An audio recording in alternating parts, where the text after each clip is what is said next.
মুসলমান এবং অমুসলমান সারা দুনিয়ার সমস্ত মানুষ উম্মতে দাওয়াত আর মুসলমানগণ উম্মতে ইজাবাত। হাদিস শরীফে আল্লাহ রাসূল বলেছেন, আমার মুসলমান উম্মত ৭৩ দলে বিভক্ত হবে।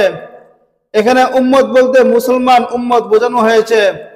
হাদিসের মর্ম হচ্ছে মুসলমানেরা ৭৩ দলে বিভক্ত হবে।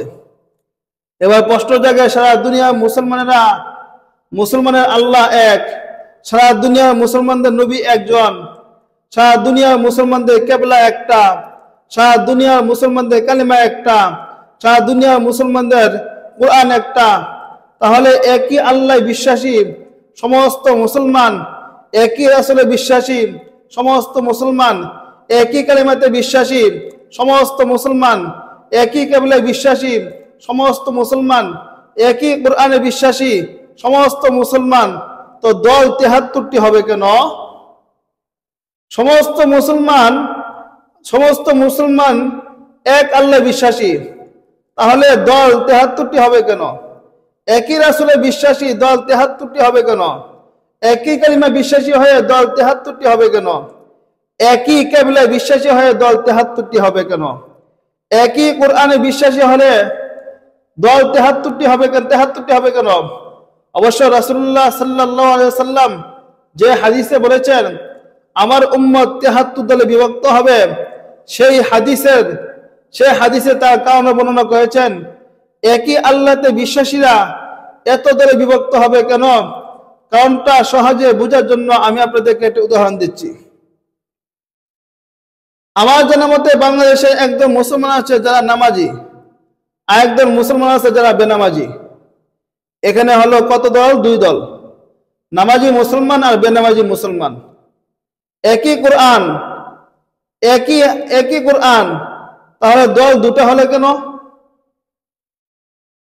কোরআন তো একই, তাহলে দল 2টা হলো কেন? এই প্রশ্নের যেই জবাব রাসূলুল্লাহ সাল্লাল্লাহু আলাইহি ওয়াসাল্লাম যে হাদিসে বলেছেন আমার উম্মত ৭৩ দলে বিভক্ত হবে, সেখানে একই জবাব। আমার জানা মতে একদল মুসলমান রোজাদার আর একদল মুসলমান বেরোজাদার। রমজান মাসে কি কোন রোজাদার বেরোজাদার মুসলমান পাওয়া যায় না?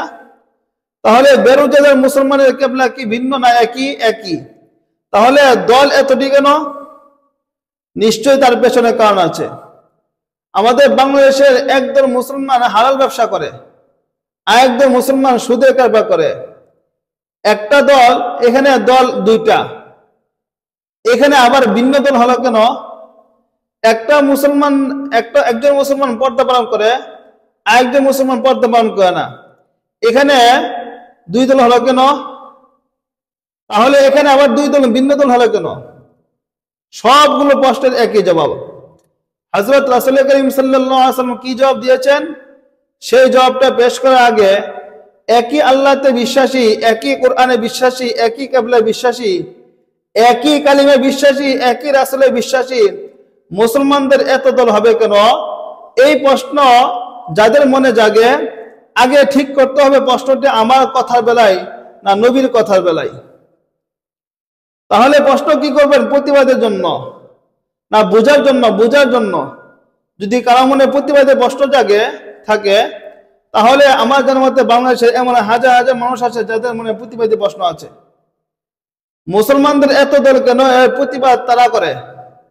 মুসলমানদের মাঝে এত দলাদলি কেন মুসলমান একদল হয় না? এরকম প্রতিবাদের স্বরে যারা প্রশ্ন করে, আমি তাদেরকে বলবো, আমি এই প্রশ্নের জবাবদানে দায়ী নই। মুসলমান ৭৩ দলে বিভক্ত হবে আমি বলিনি। আমার নবী, তোমার নবী, সমস্ত মুসলমানদের নবী বলেছেন। প্রশ্ন করলে নবী রওজা শরীফে জিন্দা আছেন, সেখানে গিয়ে প্রশ্ন করুন।